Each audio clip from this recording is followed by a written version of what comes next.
இந்த மனமகிழ்ச்சி நாளில் உங்களை சந்திப்பதில் மிக்க மகிழ்ச்சி அடைகிறேன். நீங்களும் உங்கள் பிள்ளைகளும் நன்றாக இருப்பீர்கள் என்று சொல்லி கர்த்தருக்குள் விசுவாசிக்கிறேன். இந்த நன்னாளிலேயும் ஆண்டவர் நம்மளுக்கு ஒரு அருமையான வாக்குத்தத்தம் தந்திருக்கிறார். சங்கீத புஸ்தகம் 32ஆம் அதிகாரம் 10ஆம் வசனம்.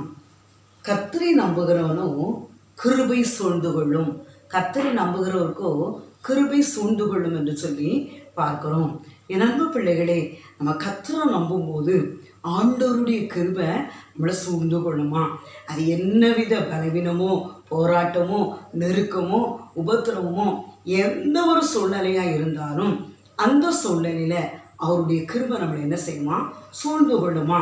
வேதாகமத்தில் நம்ம பார்க்கும்போது பவுல் அப்போஸ்தலரை பார்க்குறோம். அவர் எத்தனை அநேக நிருபங்களை எழுதுகிறார்.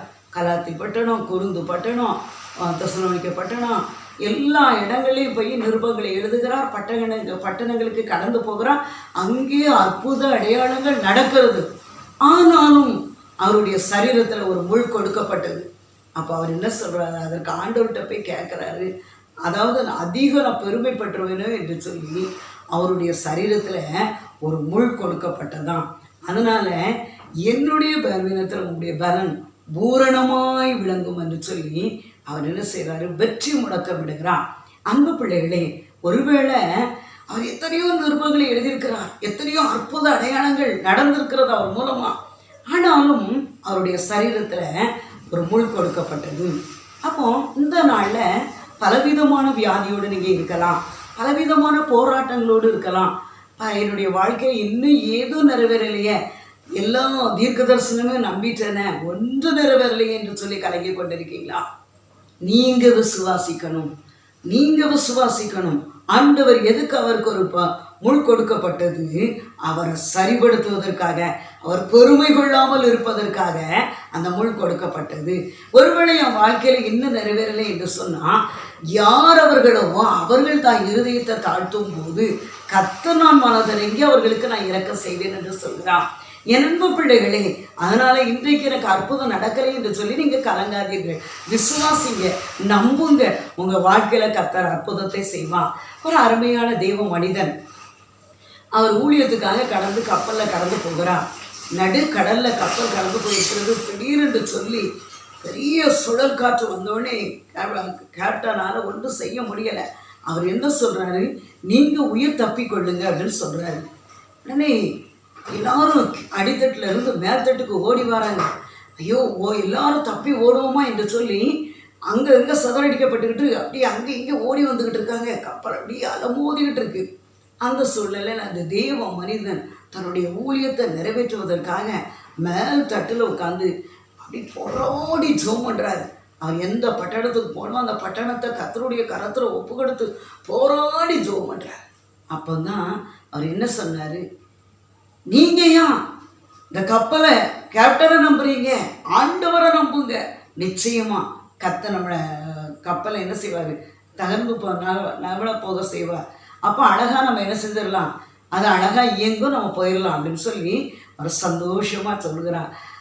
நான் துதிக்கிறது போல நீங்களும் துதிங்களே. ஏன் அவிசுவாசமான எண்ணத்தோடு இருக்கிறீங்க?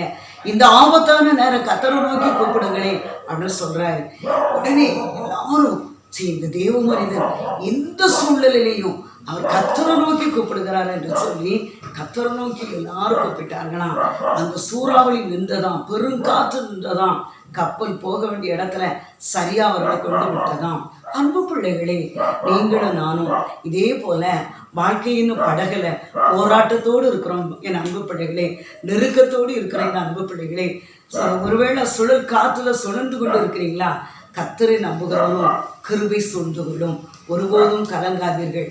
விசுவாசத்தில் உறுதியாக இருங்க. நிச்சயமாக உங்கள் வாழ்க்கையில் கர்த்தர் அற்புதத்தை செய்வான். பயப்படாதங்க, விசுவாசம் உள்ளவங்களாக இருங்க. கர்த்தர் உங்கள் வாழ்க்கையில் பெரிய காரியங்களை செய்வான். காற்று வீசட்டும், கடல் பொங்கட்டும், எனது நங்கூரம் இயேசு இருக்கிறார், எனது நங்கூரம் இயேசு இருக்கிறார். பயப்பட மாட்டேன், நான் பயப்பட மாட்டேன். இயேசு என்னோடு இருப்பதனா இயேசு நம்மோடு இருப்பதனா. ஜெபிப்போமா? பரிசுத்தமுள்ள என் அன்பு தகப்பனே, இந்த மகிமையான வேலைக்காக ஸ்தோத்திரையா ஐயா. இந்த நிகழ்ச்சிக்காக கோடி ஸ்தோத்திரையா. இதை பார்த்து கொண்டு இருக்கிற என் அன்பு பிள்ளைகளுக்காக கோடி ஸ்தோத்திரையா. ஆண்டவரே, என் அன்பு பிள்ளைகள் ஒருவேளை பலவிதமான சூழ்நிலையில, பலவிதமான போராட்டத்துல, பலவிதமான எதிர்பார்ப்புல, பலவிதமான குழப்பத்துல, பலவிதமான வியாதியோடு போராடி கொண்டு இருக்கிறார் ராஜா. ஆண்டவரே, என் கிருபை போதும், என் கிருபை உமக்கு போதும், பலவீனத்தில் பலன் பூரணமாய் விளங்கும் சொல்றாரு ஐயா பவுலப்போஸ்தலன். ஐயா, தாவீது சொல்கிறார், கர்த்தரை நம்புகிறவனோ கிருபை சூழ்ந்து கொள்ளும் என்று சொல்லி. எல்லா சூழ்நிலையும் நாங்கள் உங்களை நம்பும் போது உடைய கிருபை எங்களை சூழ்ந்து கொள்ளும் ஐயா. உடைய கிருபை எங்களை பாதுகாக்கும் ஐயா. உடைய கிருபை எங்களை விடுதலை அளிக்கும் ஐயா. உங்களுடைய கிருபை எங்களுடைய வாழ்க்கையில அற்புதம் நடக்கும் ஐயா. உடைய கிருபையின் மூலமா எங்களுக்கு அதிசயம் நடக்கும் ஐயா. இதோ இந்த வேளையில அந்த கிருபைக்காக காத்து கொண்டு இருக்கிற யாரா இருந்தாலும், இதோ இந்த வேளையில கர்த்தர் உங்களுடைய தடைபட்டு கொண்டு இருக்கிற எல்லா தடைகளையும் உடைத்து, எல்லா போராட்டத்தையும் மாற்றி, கர்த்தரே கடந்து வந்து அதிசயமான காரியத்தை உங்க குடும்பத்துல செய்கிறா. அதே போல கர்த்தரே கடந்து வந்து உங்க பிள்ளைகளுடைய வாழ்க்கையில அதிசயத்தை செய்கிறா. கர்த்தரே கடந்து வந்து எதிர்பார்க்கிற நன்மையை காண செய்கிறா. கர்த்தரே கடந்து வந்து உங்க வாழ்க்கையில் உள்ள போராட்டத்திலிருந்து விடுதலை கொடுக்கிறா. கர்த்தரே கடந்து வந்து உங்க வியாதியிலிருந்து விடுதலை கொடுக்கிறா. பெரிய காரியங்களை செய்யுங்க. உங்க நாமம் மட்டும் மகிமைப்படட்டும். இயேசுவின் நாமத்தில் ஜெபிக்கிறோம் ஜீவனுள்ள நல்ல பிதாவே, ஆமென். ஹல்லேலூயா.